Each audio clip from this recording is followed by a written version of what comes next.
Hello students, आज मैं आपको 10th क्लास में जो लीनियर इक्वेशंस होती थी वो तो मैंने आपको पिछली वीडियो में बता ही दिया।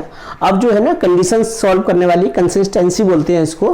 कहने का मतलब है इक्वेशंस दी होंगी और उनकी कंडीशंस के अकॉर्डिंग के की वैल्यू निकालनी होगी। ये मैं पहले ही वीडियो में बता चुका हूँ, अब जल्दी से रिवाइज करा देते हैं। ये अगर ये दो इक्वेशंस हैं तो यूनिक सोल्यूशन कंडीशन ये होती है a1/a2 not equal to b1/b2। Many solution बोले इनफाइनाइट अनंत कुछ भी, तो ये तीनों इक्वल कर दिए जाते हैं। नो सोल्यूशन में क्या ध्यान रखेंगे, ये पहले वाले दो इक्वल किए जाते हैं, थर्ड वाला नहीं किया जाता है। इसमें बस इतना ध्यान जरूर रखेंगे C1 C2 दोनों या तो इधर होने चाहिए या दोनों उधर होने चाहिए। अब इसमें दो क्वेश्चंस मैंने आपके लिए बनाए, इसी से आपको क्लियर हो जाएगा बिल्कुल। इसमें कह रहे हैं के की वैल्यू निकालिए। ये जो इक्वेशंस दी हुई है, जब यूनिक सोल्यूशन हो तब, नो सोल्यूशन हो तब, मैनी सोल्यूशन हो तब। सबसे पहले आप a1/a2 b1/b2 c1/c2 निकाल के रख लिए आपने, ठीक है। अब यूनिक सोल्यूशन कंडीशन क्या है आपकी, a1/a2 not equal to b1/b2। अब a1/a2 क्या है, k/6 not equal to 1/2 minus a minus मैंने कैंसिल कर दिया, तो k कितना आ गया, नॉट इक्वल टू 3, यानी k की वैल्यू 3 के बराबर नहीं होना चाहिए और k कुछ भी होगा तो यूनिक सोल्यूशन आ जाएगा। सेकेंडली क्या है, नो सोल्यूशन। नो सोल्यूशन की कंडीशन क्या है, a1/a2 equal to b1/b2 not equal to c1/c2। अब a1/a2 क्या है, k/6, b1/b2 क्या है, हाफ, और ये क्या है 2/3। ये तो इसके बराबर है ही नहीं, कोई दिक्कत ही नहीं है। और इससे हमारी क्या निकल के आई, k इक्वल टू 3, यानी कि नो सोल्यूशन के लिए अगर k 3 के बराबर हो जाएगा तो कोई सोल्यूशन नहीं निकलेगा। मैनी सोल्यूशन या अनेक इनफाइनाइट, तो इसकी कंडीशन क्या बताई थी मैंने अभी आपको कि तीनों ही इक्वल कर दिए जाएंगे। अब ये तीनों जैसे हम इक्वल करेंगे, जैसे ये लिखा है बिल्कुल सेम उतार देंगे, बस इसमें और इसमें इतना फर्क रहेगा, ना इक्वल टू का साइन नॉट इक्वल टू या इक्वल टू। तो यहाँ ये मालूम पड़ रहा है कि ये दोनों इक्वल तो है ही नहीं। जब ये दोनों इक्वल है नहीं तो फिर हम कह देंगे नो वैल्यू ऑफ के। कहने का मतलब है के का कोई भी मान एग्जिस्ट नहीं करता, कोई भी वैल्यू नहीं है। अब ये क्वेश्चन और मैं आपको बता देता हूं जिससे आपको समझ में आ जाए फिर के की वैल्यू अगर हो तो कैसे निकलेगी। जैसे इस क्वेश्चन में लिया है इनफाइनाइटली मैनी सोल्यूशन लिख दिए दोनों चीजें मैंने, फिर उसी के अकॉर्डिंग पहले a1/a2 b1/b2 और c1/c2, ये कंडीशन हम जानते हैं, ये लिख लेंगे। अब यहाँ पर a1/a2 की वैल्यू क्या है, 6/12। चाहे तो आप इसको यहीं पे ही सॉल्व कर दीजिए, इससे आपको एक लाइन और बच जाएगी 1/2, तो ये हमारी होगी 1/2, ये 3/6 और इससे आया c-3/c। अगर आप यहां से हम देख लें इन दो से तो c इक्वल टू 6 आ रहा है, ठीक है। अब चेक कर लीजिए बराबर तीनों आए थे तो ठीक है, नहीं आए तो गड़बड़ हो रहा है। तो ये मैंने वेरीफाई कर दिया। कैसे करेंगे, x की जगह 6 पुट कर देंगे, 6-3/6, तो ये तीनों कैसे आ गए, इक्वल आ गए। तो कहने का क्या मतलब हुआ, इनफाइनाइट सोल्यूशन के लिए c की वैल्यू 6 है। इसके बाद अब हम जो बताएंगे वो लीनियर इक्वेशन वर्ड्स प्रॉब्लम की मैं आपको डाउट्स बताने जा रहा हूं। अब मैं आपको 4 वर्ड्स प्रॉब्लम और बताऊंगा कि हालांकि वर्ड्स प्रॉब्लम बहुत होती है लेकिन यहाँ पर थोड़ा सा ऑनलाइन में टाइम भी लिमिटेड होता है। इंटरेस्टिंग और इम्पोर्टेंट बता रहा हूँ मैं आपको।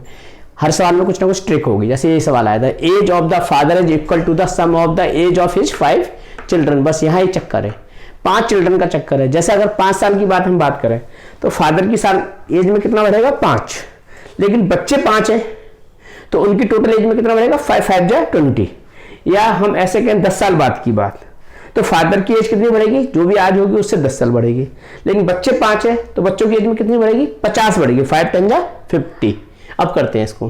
पूछा क्या उन्होंने, age of the father, let the age of the father and 5 sons are x and y। तो ये किसके बराबर है, x इक्वल टू y, पहली कंडीशन। यहां हम लिखेंगे अकॉर्डिंग टू, यहां थोड़ा सा अच्छे से, अकॉर्डिंग टू प्रॉब्लम, क्वेश्चन के अकॉर्डिंग कर रहे हैं इसलिए x इक्वल टू y। अब नेक्स्ट क्वेश्चन क्या है, आफ्टर 15, तो फादर में कितना जुड़ा, 15, लेकिन बच्चे में कितना जुड़ा, 5 है ना, 15 × 5, ये पूरा का पूरा बढ़ गया। तो उससे क्या हुआ, the children twice the age. अब चिल्ड्रन कितने हो गए, ये ट्वाइस हो गए, तो इनकी एज ट्वाइस हो गई ना, तो इसमें 2 का मल्टीप्लाई किया जाएगा। मोस्टली क्वेश्चनों में क्या होता था, अकेला बच्चा होता था, अकेले फादर होते थे, तो फादर ही ट्वाइस होते थे, तो 2 का मल्टीप्लाई होता था सन में। समझ में आ रहा है, यहां पर उल्टी बात चल रही है क्योंकि एज बच्चों की बहुत बढ़ गई। अब 2x + 30 और y की जगह हम रख देंगे यहाँ पर x, तो ये हो जाएगा हमारा 75 और यहाँ लिख देंगे फ्रॉम इक्वेशन नंबर 1।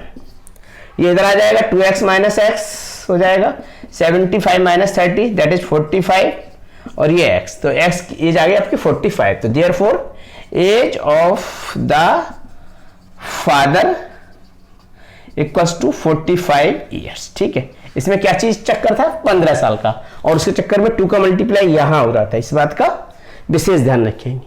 अब एक अनदर क्वेश्चन आया ये, इसमें क्या है किसी एग्जामिनेशन में 1 मार्क मिल रहे हैं जब बच्चा क्वेश्चन सही करेगा, ठीक है, और वाइल 1/4 काट दिए जाएंगे कब, जब वो गलत करेगा। और स्टूडेंट ने कितने क्वेश्चनों का आंसर दिया 120, नंबर कितने आए 90, यानी कि कहीं ना कहीं उसने कुछ ना कुछ गलत भी किए हैं। तो हमने मान लिए let the number of answer correctly x और इनकरेक्टली y, तो टोटल फिर कितने हो गए अकॉर्डिंग टू प्रॉब्लम, ठीक है, x plus y equals to 120। एक कंडीशन तो ये हो गई। दूसरा क्या है, हर एक सही क्वेश्चन पर उसे कितने नंबर मिले हैं 1, और हर एक गलत पे कितना हुआ उसका 1 काट भी लिया है आपने, ठीक है, 1/4 आपने काट लिए, इस प्रकार से उसको कितने नंबर मिले 90। ठीक, अब आपके हाथ में टाइम बचाने के लिए आप इसमें से इसको सीधा सीधा माइनस कर दीजिए, एलसीएम एलसीएम लेने में कोई फायदा नहीं। क्या लिखेंगे यहाँ पर, सब्ट्रैक्टिंग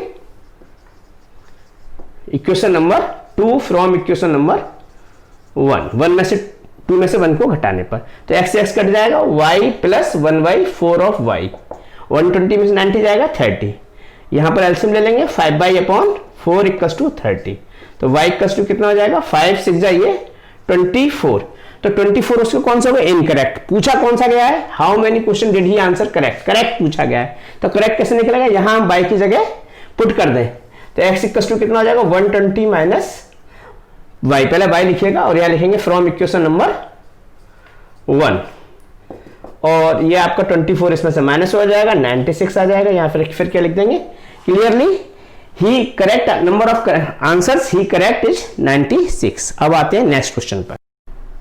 हाँ बच्चों, ये अनदर क्वेश्चंस ले रहा हूं मैं, स्पीड और स्ट्रीम वाला जी। अप स्ट्रीम में दिया बोट जा रही है 24 किलोमीटर अप स्ट्रीम और 28 किलोमीटर डाउन स्ट्रीम। तो सबसे पहले हमें यह समझना पड़ेगा अप स्ट्रीम क्या होता है और डाउन स्ट्रीम क्या होता है। डाउन माने हम उसके साथ जा रहे हैं और अप माने हम उसके अगेंस्ट, जैसे वो जा रहा है वैसा नहीं जा रहे हैं। तो कहने का मतलब है जब हम उसके साथ जाएंगे तो स्पीड हमारी क्या हो जाएगी, जुड़ जाएगी, और अप जाएंगे तो हमारी स्पीड घट जाएगी। किसमें किसकी घट जाएगी, जो बोट की स्पीड है, पहले बोट हमेशा ध्यान रखना बोट की स्पीड पहले होगी और पानी की स्पीड, पानी मतलब स्ट्रीम की स्पीड बाद में होगी। अब माने अगेंस्ट में, तो ये घट गए और साथ में जाएंगे तो स्पीड हमारी बढ़ेगी भी, ठीक है। अब इस क्वेश्चन में देखते हैं क्या कह रहा है, वो 24 किलोमीटर तो अप स्ट्रीम में गए, तो हम जानते हैं ये स्पीड बराबर क्या होता है डिस्टेंस अपॉन टाइम, ठीक। तो उसने बताया कि 24 किलोमीटर अप में, तो 24 डिस्टेंस ही, और अप में स्पीड क्या हो जाएगी उसकी x माइनस वाई, फिर 28 किलोमीटर डाउन में, तो ये डाउन में, ठीक है। टोटल टाइम कितना लगा 6, तो यहां लिख देंगे अकॉर्डिंग टू प्रॉब्लम, जैसे क्वेश्चन में कहा गया है उसके अकॉर्डिंग, ठीक है। अब एक ये क्वेश्चन बन गई। सेकंड कंडीशन क्या कह रहा है वो 30 किलोमीटर अप स्ट्रीम में, अप का मतलब 30 अपॉन x माइनस वाई, ठीक है, और 21 किलोमीटर डाउन में इक्वल्स टू 6.5, ठीक। अब आप क्या करें कि पहले तो इसको सॉल्व करने में टाइम लगेगा, तो हम यहां मान लेते हैं लेट 1 अपॉन, ऐसे वहां वर्ड्स प्रॉब्लम में भी था, इसको हमने m मान लिया और 1 अपॉन x माइनस वाई को हमने n मान लिया, ठीक है। तो अब इसको उस हिसाब से चेंज करके थोड़ा सा लिख लीजिएगा, तो ये कितना हो जाएगा 24 ऑफ n जैसा माना हुआ आपने, और 28 ऑफ m, u और v भी मान सकते हैं। u मैंने आपसे पहले भी बताया था, u मैं इसलिए नहीं मानता, आप ऐसे ही u लिखते हैं आप लोग और ऐसे ही आप 4 लिखते हैं, तो दोनों समझ में नहीं आता u ये है या 4 है, ठीक है, इसलिए मैं नहीं मानता हूं। और ये हो गया 6, ठीक। अनदर क्वेश्चन में भी देखिए 2 6 12 और 13 अपॉन 2, तो ये हो गया, और x माइनस वाई क्या हमारा n, 30n ये हो गया, 21 ऑफ m ये हो गया, ठीक। अब इसे सॉल्व करना है, तो सॉल्व करने में आप देखिएगा किससे इजी रहेगा, या तो हम n कंसीडर कर लें, तो सबसे अच्छी बात हमने क्या बताई थी आपको, पहले आप इसका एलसीएम ले लीजिए, इन दोनों का एलसीएम कितना हो जाएगा 24 और 30 का, है ना। तो 24 का फैक्टर हो जाएंगे 6 इंटू 5, 6 इंटू 4 और इसको हो जाएंगे 6 इंटू 5। तो एलसीएम कितना हो जाएगा 6, 4, 5, यानी कि 120 होना चाहिए यहाँ पर। तो हम इसमें कितने का मल्टीप्लाई कर देंगे 5 का, 24 पंजे 120, इसका डिवाइड करते हैं ना, तो इसमें करेंगे 5 का और 34 जा इसमें करेंगे 4 का। इसे डालेंगे क्वेश्चन नंबर 3 और इसे डालेंगे क्वेश्चन नंबर 4। क्या लिखेंगे multiplying by 5 and 4 in equation number, क्या लिखा जाएगा multiplying by 5 and 4 in equation number 3 and 4 respectively. ठीक है ना।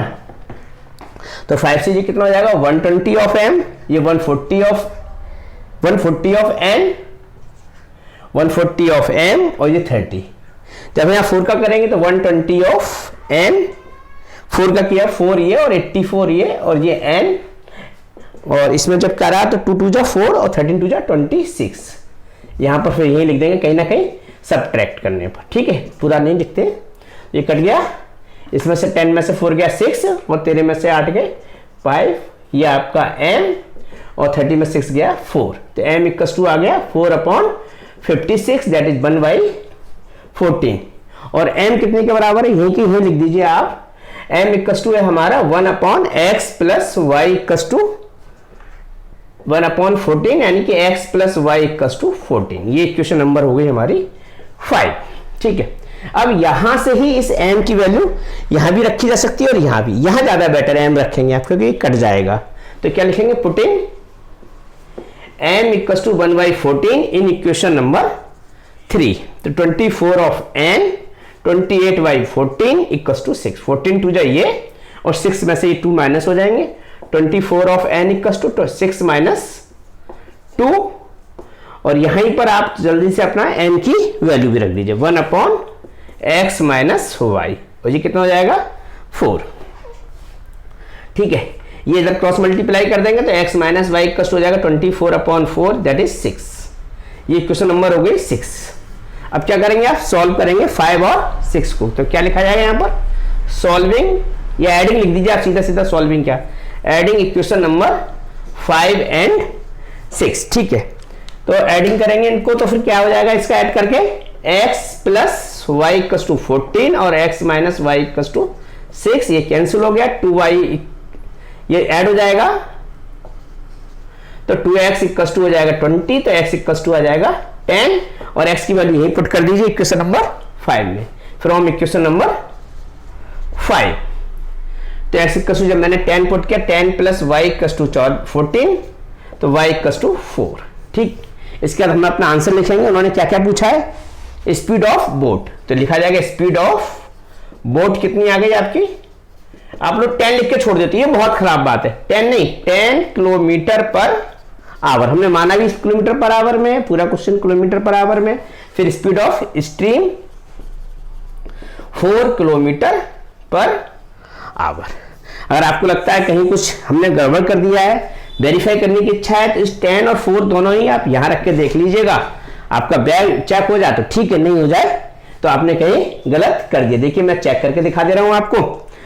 तो ये हो जाएगा 6 equals to 24 x minus y, 10 में 4 गए 6 प्लस 28 और ये 10 14, 6 4 जा 20, यानी कि हमारा सही आ गया। अब आते हैं हम नेक्स्ट क्वेश्चन पर। हाँ बच्चों, अब एक और क्वेश्चन बताता हूँ, इसके बाद बर्ड्स प्रॉब्लम मैं अपनी खत्म कर रहा हूँ। इसमें क्या है, सम ऑफ 2 डिजिट नंबर है। तो इसमें क्या करते हैं बच्चे, जो कभी कभार गलतियां कर देते हैं, वो अपने, जैसे इसमें मैंने लिखा है यूनिट डिजिट x और 10th डिजिट पर जो है वो y है, तो कभी x को यूनिट डिजिट x मान लेते हैं, कभी y मान लेते हैं, तो यहाँ नंबर लिखने में वो अपना गलती कर देते हैं। तो अपना फिक्स रखो, जितने भी सवालों की आप प्रैक्टिस करें कि यूनिट डिजिट भाई मुझे x माननी है या जो भी आप माने वो फिक्स कर दीजिए, और 10th डिजिट y, जिससे मेरा हर बार नंबर यही लिखा जाए। ये तो हो गया क्वेश्चन। अब क्वेश्चन को पढ़ते हैं। Sum of 2 digit number and the number form by reversing, ये तो हमारा ओरिजिनल नंबर बना। अब न्यू नंबर क्या बनेगा, जो क्वेश्चन के अकॉर्डिंग न्यू नंबर वो बन जाएगा 10x प्लस वाई। उन्होंने क्या कहा, डिजिट इंटरचेंज कर दो, जैसे कि 46 है तो वो 64 हो गया है ना। तो इनका सम क्या है, 10y प्लस x और 10x plus y equals to 66। ये कितना हो गया, 11x प्लस 11 ऑफ y। अब आप 11 का पूरे में कॉमन लेके हमने डिवाइड कर दी, 6 आ गए। ये तो एक क्वेश्चन हो गया एक लाइन की। अब इफ द 2 डिजिट डिफर, अब डिफर में हमें ये तो मालूम नहीं पड़ रहा है कि x बड़ा है या y, डिफर तो ये होता है, ठीक। तो इसमें हम कोई सा भी x भी बड़ा मान सकते हैं और y भी। पहले केस में मैंने x बड़ा मान लिया, ठीक है, तो हम इसको लिखेंगे x माइनस वाई। फिर वो क्या करें, फाइंड द नंबर और how many number are possible, ठीक, ये हो सकता है। अब क्या लिखेंगे इनको हम, एडिंग 1 एंड 2, ऐड किया तो क्या जाएगा, y से y कट जाएगा, 2x equals to 8, x equals to 4, x equals to 4 मैंने फर्स्ट इक्वेशन में पुट किया है ना, from equation number first. 4 plus y equals to 6, तो y इक्वल्स टू कितना आ गया, 6 माइनस 4 दैट इज 2। तो फिर नंबर क्या आ गया हमारे पास, नंबर तो हमारा यही था ना, तो देयरफॉर नंबर क्या हो गया हमारा, y कितना है 2, 10 इंटू 2 प्लस 4, तो पहले मल्टीप्लाई होता है बोर्ड मास के रूल के हिसाब से, फिर ऐड होगा, तो ये 24 आ गया, ठीक, एक आंसर ये आ गया।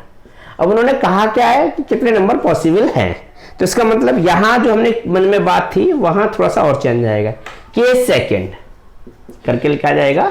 ये क्या हो गया, केस यहीं पर ही हमने लिख दिया, केस फर्स्ट है ये हमारा, है ना, तो वो क्या हो जाएगा, y माइनस एक्स इफ बराबर 2, और since x plus y equals to 6, फिर वही बात एडिंग, अब हम इसको फिर ऐड करेंगे, तो क्या हो जाएगा, x से x कट जाएगा फिर से, और 2y हमारा बच जाएगा, ये 8 हो जाएगा, तो y इक्वल्स टू 4 आ जाएगा। अब y की वैल्यू आप पुट कर सकते हो इस इक्वेशन में भी और इसमें भी, है ना, तो पुट कायदे से लिखना चाहिए, putting y equals to 4 in equation number 1, 2 में नहीं, ये 2 नहीं हमारी, 2 तो हमारी ये है ना, ये हमारी एक तरह से 3 होगी, ठीक। तो ये कितना हो जाएगा, x प्लस 4 इक्वल्स टू 6, तो x equals to 6 minus 4 that is 2। अब नंबर क्या हो जाएगा, फिर से है क्या आपका number original, 10y plus x, तो 10y कितना है 4 प्लस x कितना है 2, 42 आ गया, यानी कि 2 आंसर पॉसिबल हो गए आपके, एक तो 42 भी हो गया, एक ऐसे। तो क्या लिखा जाएगा, how many such answers number, there are